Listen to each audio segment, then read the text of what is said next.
Olá, pessoal. Dando continuidade à nossa aula de comunicação interprocessos, nós paramos um pouco mais à frente aqui desse slide, mas eu quero só relembrar uma coisa para vocês, né? A gente tem agora uma forma, né, com sleep, uma forma de dormir, e wake up, acordar alguém. Então, com espera ociosa, não é? A gente consegue fazer isso.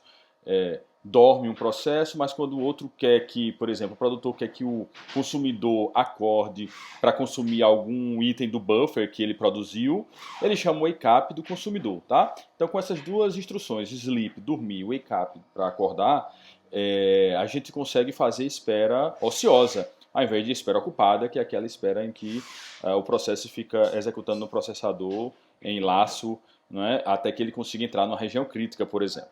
Então, isso aqui resolve em parte nosso problema de produtor consumidor, né? O produtor, veja, ele produz o item, se a quantidade for igual a N, ou seja, a quantidade for igual a 100, nesse caso específico aqui, o buffer está cheio, e aí ele vai dormir. Mas se não, se tiver espaço no buffer para produzir, ele vai inserir o item no buffer, ele vai contar, dizendo que tem mais um item, não é? Porque foi colocado lá no buffer. Se a quantidade for igual a 1, significa que se tiver pelo menos um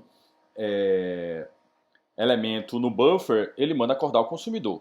Da mesma forma, o consumidor aqui, se a quantidade for igual a 0, ele dorme, né? Porque se não tiver nada no buffer para consumir, o consumidor tem que dormir. Mas se ele não dormir, é porque ele chegou nessa linha. Então ele remove o item do buffer, ele subtrai a quantidade de itens do buffer, ele testa. Se a quantidade for n-1, ou seja, n, nesse caso específico 100, menos 1, 99. Se a quantidade for 99, significa que o produtor pode produzir pelo menos um elemento, concorda? Então ele acorda aqui o produtor e depois consome o item, né, porque está fora da região crítica, ele consome o item fora da região crítica. Ok?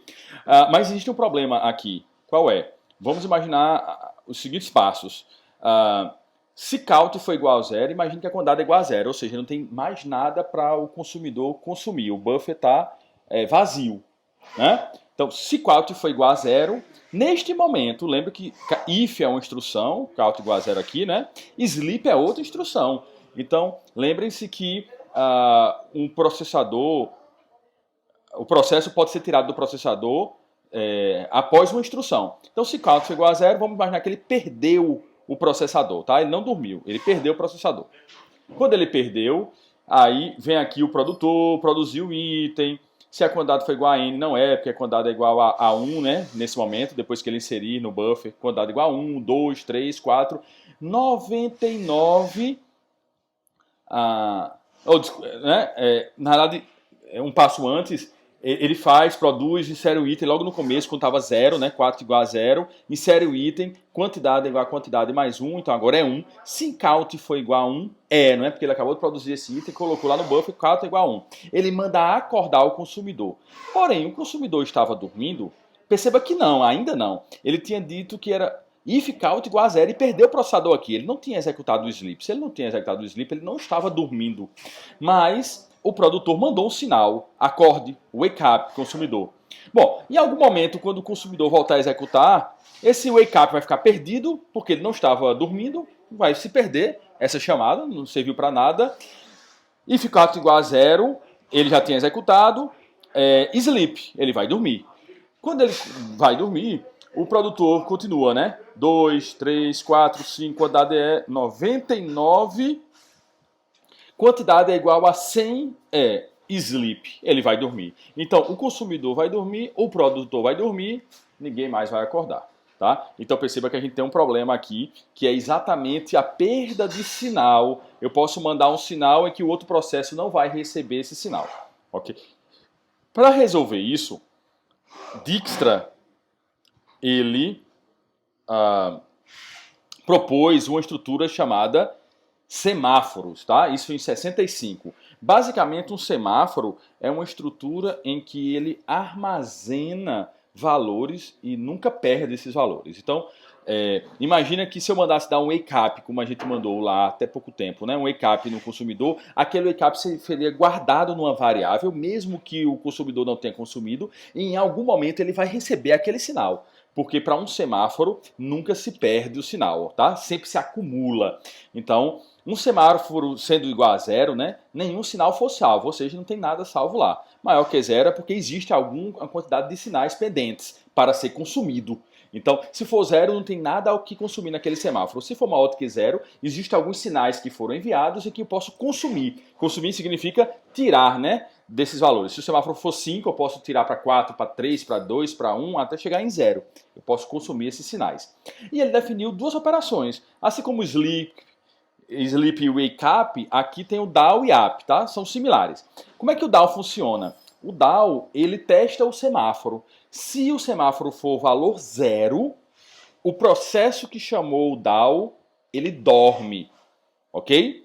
Se for maior do que zero, ele subtrai. Então imagina que um semáforo aqui tem um valor 2. Quando eu faço down nesse semáforo, ele vai para 1. Down de novo, ele vai para 0. Down de novo, ele dorme. Por que dorme? Porque estava zero o semáforo, não tinha o que consumir de sinal no semáforo. Já up, ele sempre soma mais um.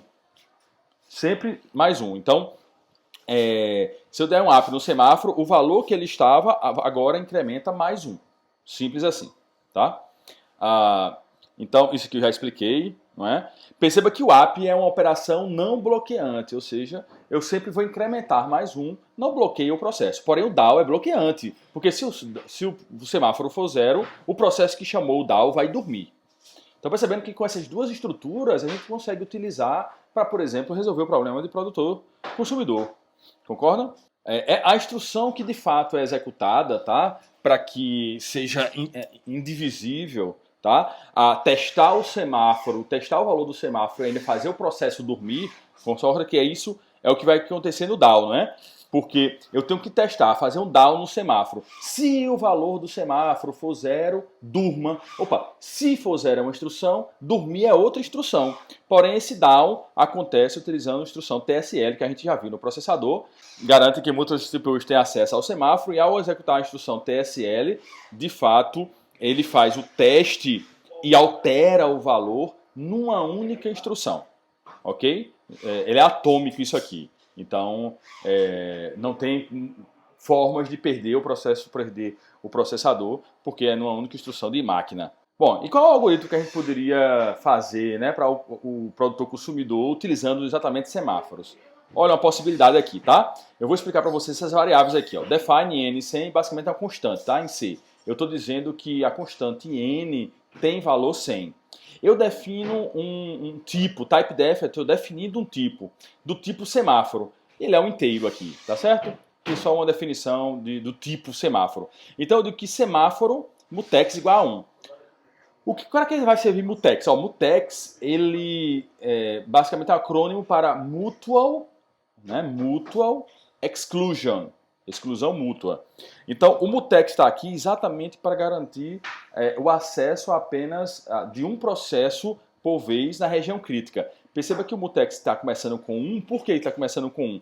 Porque se eu começar o mutex com 0 e alguém quiser entrar na região crítica e fizer down mutex, ou seja, subtraia o valor do mutex se for maior do que 0 ou se for 0, durma. Se ele dá um down no mutex quando 0, ele vai dormir. Então, qualquer um que queira entrar na região crítica, inicialmente já vai dormir. Não pode, né? Se eu quero que apenas uma pessoa consuma, né, um processo consuma o mutex para entrar na região crítica, ele vai ter que começar com o valor 1. Eu criei um semáforo chamado vazio, empty, é igual a n, ou seja, concorda que o vazio tem 100 posições, porque inicialmente está vazio o buffer. Significa então que eu posso consumir 100 sinais do vazio. Naturalmente, quando eu consumir mais disso aí, eu tenho que travar, porque eventualmente pode não ter mais espaço vazio, né, para eu inserir alguma coisa lá dentro. E a mesma coisa, só que o inverso é o full, né? Empty, vazio, full, cheio. Então, inicialmente, o nosso buffer está vazio, concorda? Então ele está 0. O semáforo cheio está 0. Naturalmente, esses valores, esses semáforos aqui vão ser utilizados, tá, para o produtor e para o consumidor. Não é? Para eles testarem, para ver se eles podem consumir ou mesmo produzir itens. E o mutex está servindo para entrar na região crítica, tá certo? Então veja que são coisas diferentes para serem tratadas aqui. Eu estou usando o semáforo para entrada na região crítica e eu estou usando o semáforo aqui apenas para controlar a quantidade de itens que está no buffer, né? São usos diferentes. Então vamos lá, como é que eu resolvo aqui o problema do produtor consumidor? O produtor, por exemplo, ele começa com, né, uma variável chamada item, e o while true, a gente está fazendo esse while true, lembrando, só para que eles nunca parem de executar, mas isso não é espera ocupada, não é? Isso é apenas um laço. E aqui está o código de fato. Ó. Ele produz o item, concordo que produzir um item, o produtor produzir o item, isso não é região crítica. Produzir um item é apenas criar um objeto. Agora, colocar esse objeto, obviamente, no buffer, aí sim é região crítica. Então, ó, item igual a produzir item. Eu faço down no empty. Como assim? Não adianta eu produzir o item e tentar colocar no buffer que esteja cheio, não é? Então, ó, eu dou down no empty. Empty é igual a 100 inicialmente, não é? Então, ó, down no empty vai cair para 99, concordam? Ele vai decrescendo aqui, não é? Então ainda tem 99 sinais que eu posso consumir do empty, não é? Nesse momento.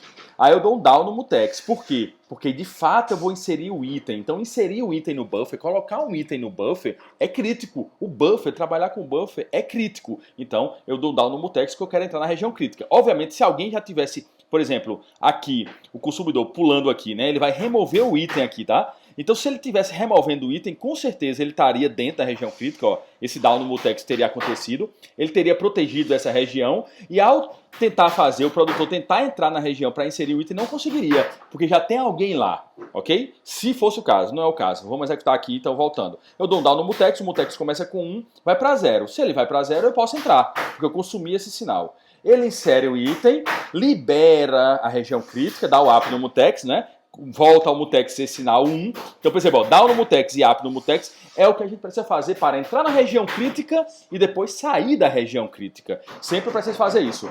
Down no mutex e libera a região crítica. E a região crítica, o código da região crítica está aqui dentro.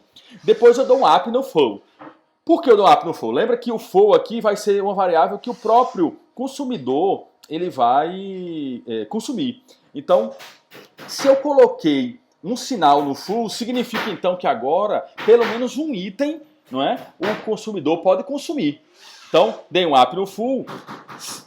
Imagina que eu estava aqui, ó, produzindo o primeiro item, estava na região crítica e o consumidor começou a executar em paralelo. Então, ele deu um down no full aqui, ó. Como o full começa com 0, tá vendo? Ele dorme. Porque, mais uma vez, o down num semáforo com valor 0 faz o processo dormir. Então ele vai dormir aqui, tá certo? Quando aqui o produtor produziu, saiu da região crítica e liberou, deu um up no full, ele deu um sinal 1. Passou o full a ser 1. Como ele aqui estava dormindo, ele recebe esse sinal e é liberado. Ele se libera, ele dá um down no mutex, ele remove aquele item que foi produzido agora pelo produtor, não é? Libera o mutex, não é? Libera up, dá um up no empty. Por que ele dá o up no empty? Porque se ele consumir um item, significa então que pelo menos um espaço existe vazio no buffer. Então ele libera, dá um up no empty. O empty agora tem mais um. Não é? E depois, que é fora da região crítica, ele consome realmente o item. Não é? Consumir o item é coisa que eu posso fazer fora da região crítica. Mas inserir na região crítica e remover da região crítica, de fato, são instruções que precisam ser controladas com acesso via mutex, que é o caso aqui, tá? Beleza? Então fica claro a gente entender que isso aqui de fato funciona para produtor consumidor utilizando semáforos e aí sem espera ocupada, né? Usando espera ociosa. Mais uma vez, imagina aqui que eu tivesse com o empty aqui, eu fui produzindo, tá? E aí o empty está com dois vazios, eu produzo de novo, libero, volto de novo, está com 1 agora, depois agora o empty está com 0, e aí eu dou um down no empty, significa então que não tem mais nenhum espaço vazio. Eu vou ficar dormindo aqui, não é? Eu durmo aqui. E aí o processador em algum momento vai escolher, o sistema operacional vai escolher o consumidor para executar. Então, ele dá um down no full, porque ele tem elementos lá para consumir, né? Dá um down no mutex, remove o item, sai da região crítica, ele dá up no empty. Perceba que esse cara que estava dormindo aqui, ele pode voltar a consumir, a produzir, tá? Produzir mais um item, beleza? Então é claro entender aí que funciona. Vou pular aqui um pouquinho, porque são coisas que eu já discuti com vocês, tá? Na prática, tá? São instruções em assembly que acontecem. Perceba aqui, ó, mutex lock. Imagina como é que é esse caso aqui. Em assembly, basicamente ele faz test and set lock do registrador, colocando no registrador o valor de mutex. Então ele testa, não é? O valor de mutex, joga no registrador o valor e compara o valor do registrador. Então, o mutex era 0, então quando eu dei um TSL aqui, era 0, era. Se era 0, ele vai para o OK, retorna para quem chamou e pode entrar na região crítica. Mas se não, ele chama thread yield, né? Então ele chama uma outra thread, escalona outra thread para ser executada e dá um jump a mutex lock, ou seja, ele volta de novo para mutex lock para depois fazer todo o teste novamente. Vou pular aqui algumas coisas que são... Bom, mas o uso de semáforo, eventualmente, apesar de, né, existir a gente ter instruções nas linguagens de programação em Python, em Java, para trabalhar com DAO, YAP, não é? Mas eventualmente ele é complexo, porque se a gente inverter a ordem dos DAOs, por exemplo, no produtor do consumidor, basicamente a gente vai causar um bug no sistema. Então imagina só, ó. Vou voltar para cá para o código. Então, se eu inverter, né, o DAO aqui no full, na realidade eu colocar o DAO no full depois do mutex, ou seja, eu primeiro dou DAO no mutex e vice-versa, eventualmente eu vou dormir dentro da região crítica. Tá certo? Então, se eu colocar o down mutex antes aqui do que o down no full, o full tá dentro, pode ser que down no full não tem nenhum espaço para ser consumido e o consumidor durma dentro da região crítica do mutex. E aí alguém tentando entrar na região crítica não vai conseguir porque eu estou dormindo dentro da região crítica. Então, é um pouco complexo trabalhar diretamente com semáforos e aí foi criado, né, por Hoare e Brinch, eles propuseram trabalhar com monitores. Basicamente, ela é uma estrutura numa linguagem de programação em que ele vai fazer por baixo dos panos o uso de DAO, tá, de semáforos, porém ele sobe o nível da programação. Então eu vou pular aqui para mostrar para vocês como é que seria. Então, ó, eu posso criar um monitor aqui e basicamente esse monitor vai funcionar com a condição. E essa condição é que faz com que durma ou não o processo ao tentar entrar nessa região do monitor aqui, tá certo? Então, eu posso proteger, por exemplo, toda uma classe, imagina uma classe numa linguagem de programação, eu posso protegê-la toda com um monitor. Então, qualquer processo que entrar para executar um dos procedimentos, ele trava completamente. Se a gente pensar aqui em Java, olha só, onde é que a gente pode encontrar monitores? Aqui, ó. Perceba que remover do buffer, por exemplo, foi colocar a palavrinha synchronized. Significa que quando um processo for executar o método remove, ele aperta aqui. Se tiver realmente algum sinal a ser consumido, ele vai poder entrar e executar normalmente. Porém, se alguém já estiver executando, por exemplo, o remove, ele vai bloquear na condição, porque existe o Synchronized, que é exatamente o monitor. Então, não preciso mais ficar colocando down e up especificamente aqui no código do método, né? Antes e depois de cada instrução dessa. Não, basicamente eu coloco no método inteiro, com a palavra Synchronized, para sincronizar. Se um processo entrar para executar, um segundo que tente neste momento executar, ele dorme. O terceiro dorme, o quarto dorme, enquanto o primeiro não sair desse método aqui, não executar por completo todo o método. Pessoal, como exemplo aqui, não é, como tratar semáforos na linguagem de programação Python, eu fiz aqui um exemplo de código para a gente ver, de fato, na prática, o problema de região crítica e vamos usar a exclusão mútua, especificamente com semáforos, para demonstrar isso, tá? Então, basicamente, o que eu fiz aqui foi definir dois métodos, P1 e P2. Eles fazem referência a uma variável global, número. Então perceba que os dois vão sempre referenciar essa mesma variável, número, que começa com valor 0. O que os dois fazem simplesmente é o seguinte, né? Indefinidamente, eles fazem número igual a número mais 1, dorme, tá? Durante o tempo, time.sleep. Então, ao fazer isso, pode até ser 0 aqui. Aqui está sendo usado apenas para que o processo, a thread especificamente que vai executar esse P1 aqui, ele faça com que outra thread seja escolhida. Então, nesse caso aqui, a thread 2, que vai ser rodada aqui. Esse aqui é o método P2, mas perceba que eu crio duas threads, TP1 que é a thread desse método aqui, desse P1 aqui, tá certo? E a thread de P2, que é a thread que vai rodar isso aqui. Okay?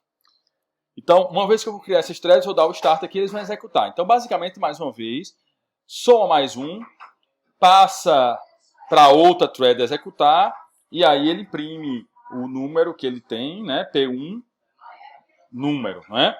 Perceba que, naturalmente, quando ele vai dormir aqui, ele pode dormir, quando ele faz número igual a número mais 1, dependendo onde esteja aqui o P2, ele pode fazer número igual a número mais 1 também. Então, se aqui era 10, ele fez e dormiu, aqui ele foi para 11, por exemplo, que era a próxima instrução que o P2 ia executar. Então, significa que, eventualmente, algum número pode não ser impresso, porque eu posso ter pulos de números, dado que eles podem dormir e, ao passar para o outro incrementa o número. Então, eu vou pular números. Naturalmente, o que é região crítica para a gente aqui? A região crítica é exatamente a variável número, percebem? Que é ela que tem que ser protegida, tanto na hora de leitura, então na hora de eu imprimir alguma coisa, e na hora de alterar e de escrever, eu preciso colocar isso como sendo parte da região crítica. Ao fazer isso, com certeza, quando o P2, por exemplo, incrementar o número, ele vai imprimir esse número na tela. E não vai ter mais pulos, por exemplo, se P2 for dormir e P1 começar a executar. Tá? Primeiro, vamos ver o problema, né? Os pulos de números. Vou mandar executar aqui. Perceba que P2, P1, ó. E tem mais essa. E podem até imprimir o mesmo número, né? Você viu 2 e 2 ali, ó. 6 e 6, 10 e 10, 12 e 13, 14, 16. Cadê o número 15? Cadê o número 17? Tá percebendo que tá vendo pulos de números. 22, 23 não apareceu. 27 não apareceu. Então perceba que eu preciso colocar esse código. Está notório aqui pelos vários pulos de números. Vou voltar de novo aqui, ó, 46, 47, 48, 49, 50. Aqui aparentemente está numa sequência ok, mas a gente percebe que houve vários pulos aqui no começo, principalmente, ó. 16, ó, 14, 16, inclusive P1 e P2 imprimiram 16 cada um, ou seja, eles enxergaram o mesmo número também. Tá? Ou seja, eles perderam, em algum momento eles voltaram a executar,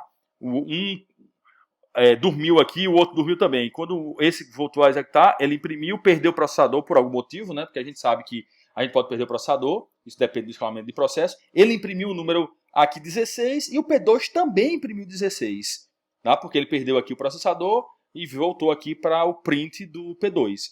Então, ó, pulos de números e ainda mais, eventualmente, processos distintos imprimindo o mesmo número. Não é o que a gente quer. Como é que a gente resolve esse problema? Então, a primeira coisa, a gente vai criar um mutex, não é isso? A gente já entendeu que mutex serve exatamente para prover a exclusão mútua. Vamos utilizar um semáforo. Como é que eu faço isso em Python? Eu crio um semáforo a partir de threading, né, da biblioteca de threading. Então, threading.semaphore. Opa, tá lento aqui. Então, eu vou criar um semáforo com qual valor inicial? Se eu quero que, obviamente, um processo entre por vez, tem que ter pelo menos valor inicial, né? Porque senão ele dorme. Então, eu vou colocar semáforo com valor inicial 1. Tá? Essa é a primeira coisa. Segunda coisa, eu vou colocar tanto a escrita como a leitura, a mostrar o número, que é, no final das contas, ler o número e mostrar, não é? Eu vou colocar junto, tá certo? Isso é, mais uma vez, muda sim um pouco o programa, porém a gente vai querer só colocar, trabalhar com região crítica, vamos dar um down aqui e o up depois do print, exatamente para que ele faça ao mesmo tempo alteração e impressão, e obviamente se o outro, se ele pode até perder o processador, mas como o outro vai estar dormindo, porque esse cara vai estar na região crítica, só ele vai concluir a área da região crítica dele. Então, eu posso fazer mutex. Como é que é o down aqui em Python? Não é down, tá? O down em Python é o acquire, adquirir, não é? Eu vou adquirir acesso à região. É a mesma coisa do down aqui, beleza? E eu vou fazer a mesma coisa aqui, só que não adquirir, obviamente. No final, eu vou dar o up, não é? como é que eu dou um app no mutex? É um release, liberar, não é? Então, eu vou dar um release aqui para liberar. A mesma coisa eu vou fazer nesse outro, né? No P2. Então, adquiro aqui e libero aqui embaixo. Opa, autocompletou. Ponto release, ok? Então, vou executar aqui, perceba essas duas alterações, ó, região crítica, alterar e mostrar faz parte da região crítica, então essa área aqui está protegida, o sleep está fora. Protegi os dois, vou mandar executar e vamos ver se vai ficar bem bonitinho, ó. P1, ó, 2, 3, 4, 5, 6, tá vendo como está bem bonitinho um atrás do outro? Nem se repete número, nem se pula número, ó. Tá realmente na sequência correta, que é o que a gente esperava ao fazer um programa deste tipo aqui. Tá bom? Então isso foi para motivar aí o uso de semáforos também na linguagem Python. Como a gente faz, é muito simples, né? E ao mesmo tempo você percebe que de fato resolve problemas de acesso à região crítica. No nosso caso aqui, a região crítica é exatamente a variável número. E perceba que o resultado é bem diferente quando a gente faz a proteção disso aqui, tá bom?